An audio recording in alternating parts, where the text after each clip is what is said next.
অস্ট্রেলিয়ার ডারউইন শহর থেকে শুরু হয় ২০২৫ ব্রিজস্টোন ওয়ার্ল্ড সোলার চ্যালেঞ্জ। বিশ্বের বিভিন্ন প্রান্ত থেকে আসা রেসিং দলগুলো সৌরচালিত বৈদ্যুতিক গাড়িতে ভর করে পাড়ি দেয় ১,৮৬৪ মাইল পথ। অস্ট্রেলিয়ার উত্তরাঞ্চলের রাজধানী ডারউইনে উৎসুক দর্শকের ভিড় ছিল চোখে পড়ার মতো। প্রতিযোগিতার সমাপ্তি হয় অস্ট্রেলিয়ার দক্ষিণের অ্যাডিলেড শহরে। এর মধ্যে অতিক্রম করে দেশটি আউটব্যাক মরুভূমি। নানা ধরনের গাড়ি আর সেগুলোর নকশা দেখতে বেশ লাগে। এখানে এসে এগুলো দেখা, সময় কাটানোর অভিজ্ঞতা খুবই চমৎকার। এটি বিশ্বের অন্যতম মর্যাদাপূর্ণ সৌরচালিত গাড়ি প্রতিযোগিতা। জলবায়ু পরিবর্তন মোকাবিলায় যানবাহন শিল্পে উদ্ভাবনী ও টেকসই সমাধান তৈরির লক্ষ্যে এই উদ্যোগ।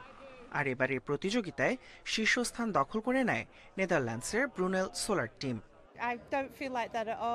এই প্রতিযোগিতা আমার দারুণ লাগে। আমার ছোট ছোট সন্তান আছে, তাদের জন্য এটা দারুণ উদাহরণ। একদিন ওরাই হয়তো এ ধরনের গাড়ি চালাবে। আয়োজকদের কাছে এই প্রতিযোগিতা পরিচিত ব্যাটল অফ দ্য ফিন্স নামে। এবারের আসরে 4টি শীর্ষ দল তাদের সৌরচালিত গাড়িতে নতুন ফিন প্রযুক্তি ব্যবহার করেছে। এতে গাড়ির স্থিতিশীলতা ও বায়ুগতিশাস্ত্রের মান উন্নত হবে, যা অনুকূল বাতাসে গতি বাড়াতে সহায়ক হবে।